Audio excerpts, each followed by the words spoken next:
May tanong muna ako sa inyo. Kung landlord kayo, would you rent your place to a family with two big dogs? A few years ago, ang sagot ko agad doon is no. No pets, no exemptions. Kasi ang nasa isip ko dati noon, pets mean damage, extra maintenance, at dagdag ng sakit sa ulo. So for me, mas maganda pag walang pets. Then I had this one rental in Alberta in a small town. It's a 4-bedroom main floor suite and I rent it out for 2,250 a month with all the utilities included. Since it's a bigger unit, hindi siya ganun kadali i-rent out. I needed to find a family with a stable income. A stable income who can comfortably afford the rent. Because of that, mas maliit yung pool ko for the right tenant. The unit sat longer than I expected. And every week na vacant siya, I was losing money. Mortgage, utilities, and other expenses. Tuloy pa rin pero walang pumapasok na rental income. That's when I started asking myself, am I protecting my property or am I making it harder to rent? Then one applicant came in, good income, stable jobs.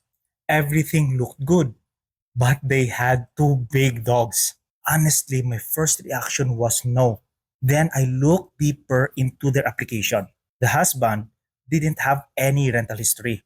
At first, medyo nag-alangan ako. Pero nalaman ko kung bakit.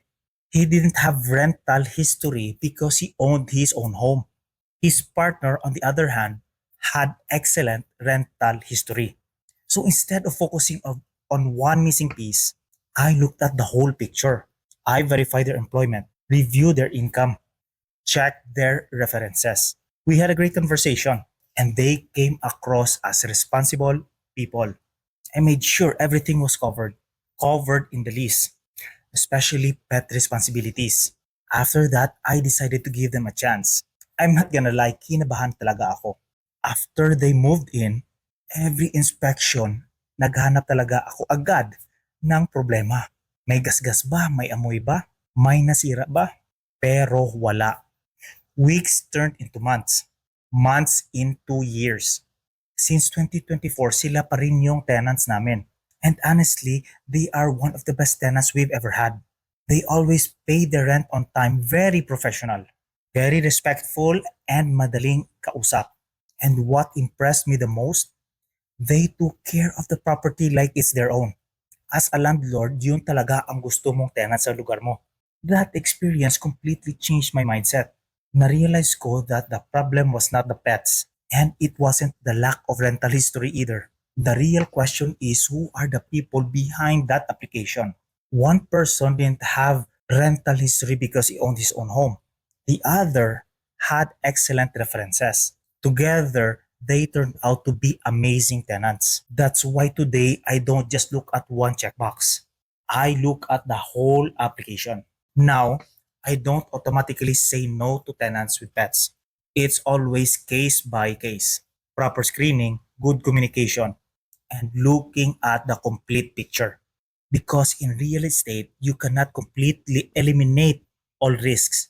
You manage risk by choosing the right tenants. Looking back, if I had rejected them because they had two dogs, I would have missed out to one of the best tenants we've ever had.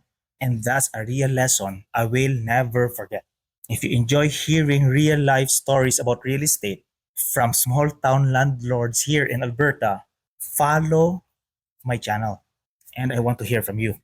Have you ever changed your mind about something and ended up being glad you did? Or if you're a landlord, would you rent to tenants with pets? Share your experiences in the comments. I'd love to read it. See you in the next video.